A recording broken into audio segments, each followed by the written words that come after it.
سمندر لوگوں کا مکہ المکرمہ سے ہجرت کر کر مدینہ المنورہ آ رہا تھا۔ اب جو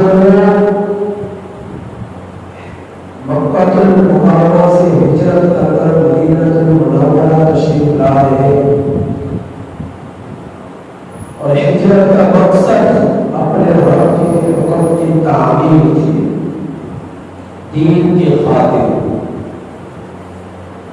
دین کی سربلندی کے خاطر، اللہ کے نبی کی اجازت ملنے پر، اللہ کی طرف سے اجازت ملنے پر، اللہ کے نبی کے حکم کے ملنے پر مکہ المکرمہ سے حضرات صحابہ کرام رضی اللہ تعالیٰ عنہم اجمعین مدینہ المنورہ کی طرف ہجرت کرنے لگے۔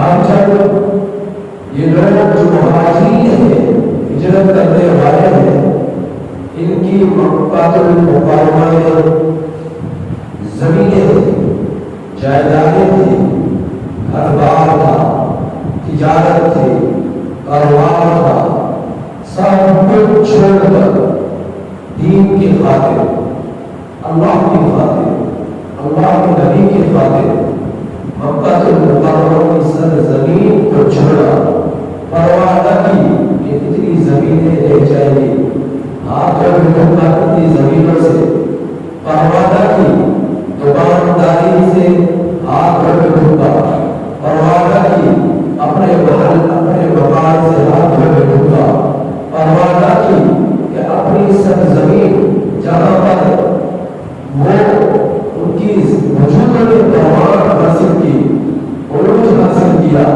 ایک زمانہ گزرا کہ اسے چھوڑنا پڑے گا، اللہ کے گھر کی پرواہ نہ کی کہ اللہ کے گھر کو چھوڑ کر مدینہ المنورہ کی طرف جانا پڑے گا، اپنے رب کے حکم کی تعمیل میں ایسا جذبہ پیدا ہوا کہ پرواہ نہ کی۔ اب دوسری سمت جہاں جا رہے ہیں وہ مدینہ المنورہ ہے، اور مدینہ المنورہ کی آبادکاری بہت کم ہے، آبادکاری بہت کم ہے، وہاں جو جا رہے ہیں ان کے لیے کاروبار ہے، وہاں جو جا رہے ہیں ان کے لیے گھر بار ہے، وہاں جو جا رہے ہیں ان کی خدمت کے لیے بیوی ہے، وہاں جو جا رہے ہیں وہاں ان کی دکانداری ہے، وہاں جو جا رہے ہیں وہاں ان کا اپنا علاقہ نہیں ہے۔ اب یہ لوگ پہلے سے سوا مدینہ المنورہ میں پہنچتے ہیں۔ دوسری سمت اللہ کے بندوں کی ایک عظیم مخلوق اور ہے، اور وہ ہے انصار صحابہ، انصار صحابہ رضی اللہ تعالیٰ عنہم اجمعین۔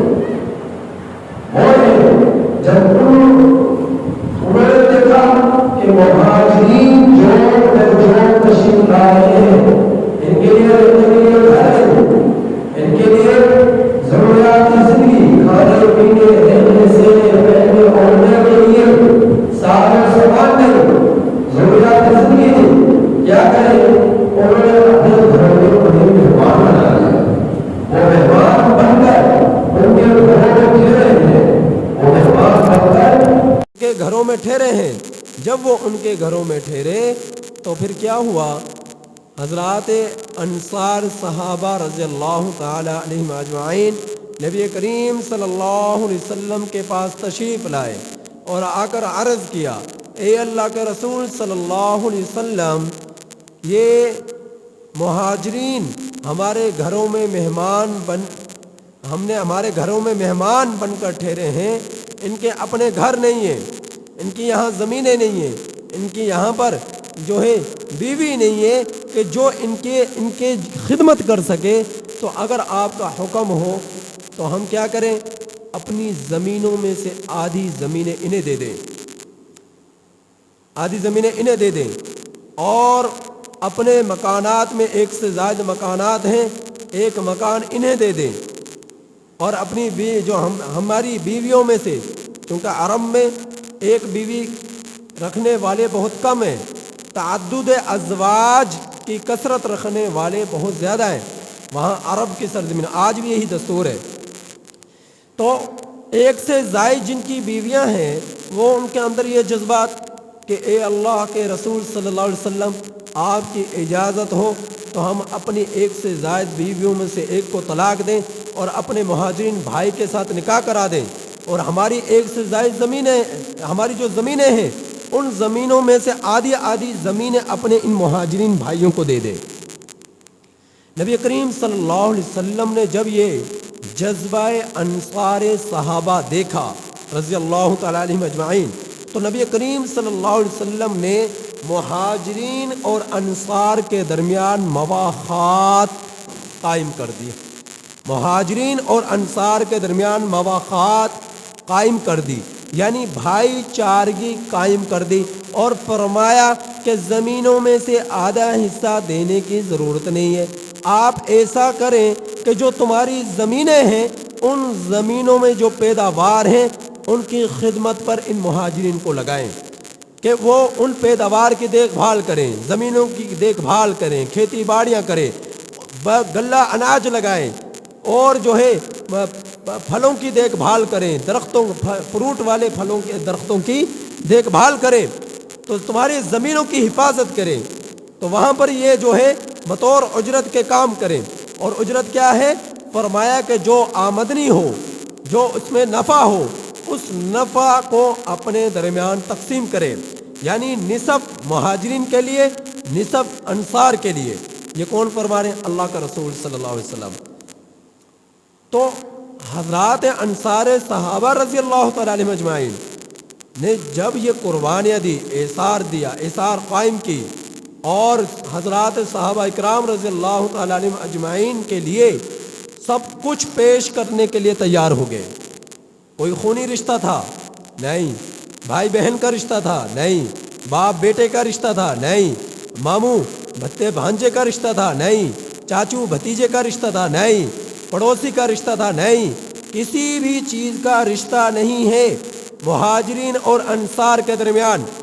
مکہ المکرمہ کی سرزمین پر رہنے والے مہاجرین اور مدینہ المنورہ کی سرزمین پر رہنے والے انصار صحابہ، لیکن کیا چیز ہے کہ جن کے آپس میں کبھی معرفت نہ تھی، وہ آپس میں ایک دوسرے کے لیے ایسی محبت میں آگے بڑھے کہ زمینیں دینے کے لیے تیار ہو گئے، گھر دینے کے لیے تیار ہو گئے، بیویوں کو طلاق دے کر نکاح کرانے کے لیے تیار ہو گئے۔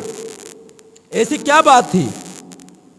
وہ آخرت کی بات تھی، آخرت کی فکر، موت کا غم، موت کی فکر، آخرت کی تیاری کہ یہ زندگی جو ہے چند روزہ زندگی ہے، آج ہے کل نہیں، آج ہے کل نہیں، آج ہے اگلے چند منٹ تک نہیں معلوم کہ زندہ رہیں گے یا نہیں رہیں گے۔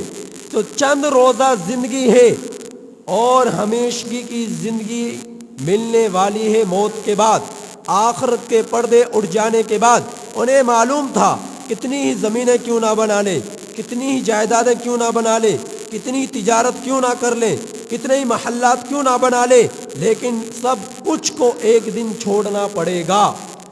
بیوی بھی چھوٹے گی، بچے بھی چھوٹیں گے، والدین بھی چھوٹیں گے، گھر بھی چھوٹے گا، محل بھی چھوٹے گا، کوٹھی بنگلے بھی چھوٹے گا، گاڑیاں بھی چھوٹیں گی، جائیدادیں بھی چھوٹیں گی، مکانات بھی چھوٹیں گے، دکانداری بھی چھوٹے گی، اور وزارت بھی چھوٹے گی، صدارت بھی چھوٹے گی، شہرت بھی چھوٹے گی، ہر چیز کو چھوڑنا پڑے گا۔ جب چیزیں ہمیشہ کے لیے رہنی نہیں تو وہ سمجھ گئے تو اصل زندگی وہ موت کے بعد ہے، اصل زندگی وہ موت کے بعد ہے۔ لہذا آج اللہ کو راضی کر لیں تو موت کے بعد وہ کچھ ملنے والا ہے جس کا انسانی دماغ تصور نہیں کر سکتا، وہ کچھ ملنے والا ہے۔ انہیں اس چیز کا یقین تھا، اسی یقین کی بنا پر وہ کیا کر رہے؟ انہوں نے پرواہ نہیں کی زمینوں کی، پرواہ نہیں کی گھروں کی، پرواہ نہ کی اپنے جو ہے باغات کی، پرواہ نہ کی انہوں نے اپنی بیویوں کی، کہ سب کچھ قربان کر دینے کے لیے تیار ہے۔ اب یہ جذبہ ایثار صحابہ انصار میں جب دیکھا تو مہاجرین تڑپ اٹھے، مہاجرین تڑپ اٹھے۔ انصار کے جذبہ کو میرے رب نے قرآن بنا کر اتارا ہے